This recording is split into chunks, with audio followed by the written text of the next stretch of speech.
Jamais sans la grâce, une dévotion matinale qui vous connecte à la pensée de Dieu et vous donne la provision du ciel au quotidien. Bonjour chers amis, chers internautes, nouvelle journée, nouvelle provision. Bienvenue dans cette dernière dévotion de cette semaine, et dernière vraiment de cette année, de 2023.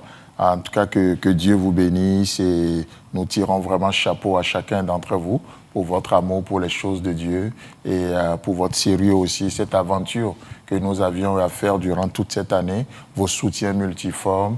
Et la semaine prochaine, nous allons prendre aussi des moments de se souhaiter des vœux, comme cela est de coutume, de bonnes coutumes d'ailleurs.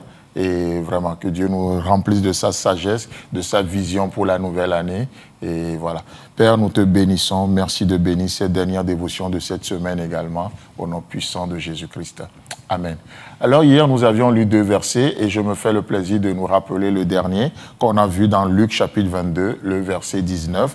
Ensuite, il prit du pain et après, parlant bien sûr de Jésus-Christ, et après avoir rendu grâce, il le rompit et leur donna en disant, « Ceci est mon corps qui est donné pour vous. Faites ceci en mémoire de moi. » Amen.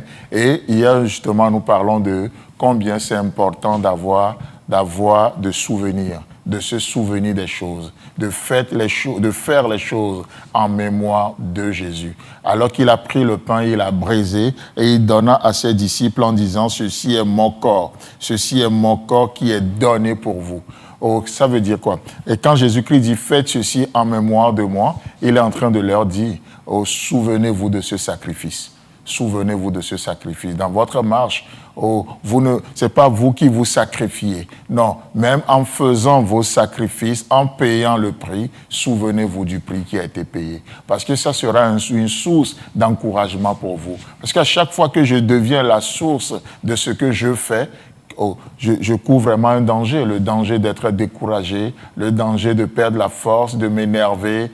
Et Dieu dit, ou Jésus-Christ dit, faites ce que tu fais en mémoire de moi. Souviens-toi de moi. Et qu'est-ce que ça veut dire, l'expression se souvenir? En grec, c'est le mot naomai, et ça veut dire se remettre ensemble.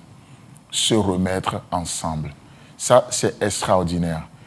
Alors que Dieu veut qu'on se remette ensemble. Et d'ailleurs, déjà, cette expression, se remettre ensemble, ça sous-entend que nous étions ensemble.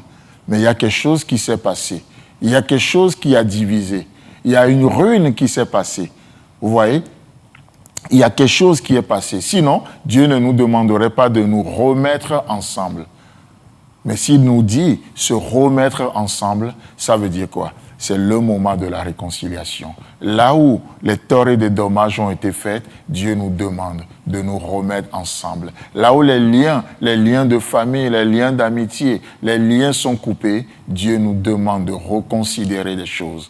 En cette fin d'année, reconsidère les choses. Nous avons des choses à reconsidérer. Et vous savez, lorsque Dieu va créer, vous savez, dans la création, lorsque nous lisons dans Genèse chapitre 1, nous assistons à la création, n'est-ce pas? Et Dieu, en créant les arbres, les végétations, le 3e jour, qu'est-ce que Dieu va faire? Dieu va parler à la terre. C'est ce que nous voyons dans le verset 11 et le verset 12. Un peu plus tard, Dieu va créer les poissons. Dieu va créer les poissons de la mer. Et en faisant cela, Dieu va parler à l'eau, n'est-ce pas? Plus tard, le 6e jour, Dieu va créer l'homme. Et qu'est-ce que Dieu va faire? Dieu va se parler à lui-même. La Trinité va se parler. Et là, au verset 26 du chapitre 1, la Bible déclare « Faisons l'homme à notre image, selon notre ressemblance ». Qu'est-ce que ça veut dire? Depuis ce temps que Dieu, en créant la végétation, a parlé à la terre, les arbres ne peuvent pas vivre indépendamment de la terre. Depuis que Dieu, en créant les poissons, en parlant à l'eau, les poissons ne peuvent pas vivre indépendamment de l'eau. Mais laissez-moi vous dire que depuis que Dieu s'est parlé à lui, en créant l'homme, l'homme ne peut pas être épanoui en dehors de Dieu. Nous trouvons notre plus grand épanouissement dans notre communion avec Dieu.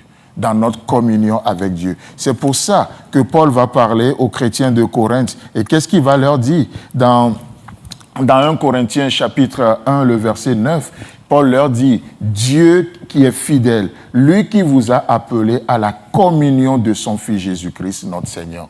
Dieu fidèle nous a appelés à la communion de son Fils Jésus-Christ. C'est la communion de son Fils Jésus-Christ, c'est la communion avec son Fils. Chers amis, chers internautes, que Dieu vous bénisse. Nous vous souhaitons un agréable week-end et si Christ tarde à venir, on se retrouve la semaine prochaine.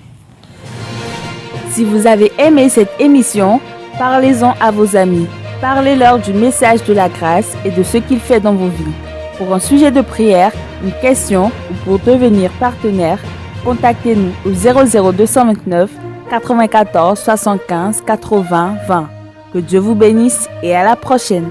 En attendant, pensez avec Dieu.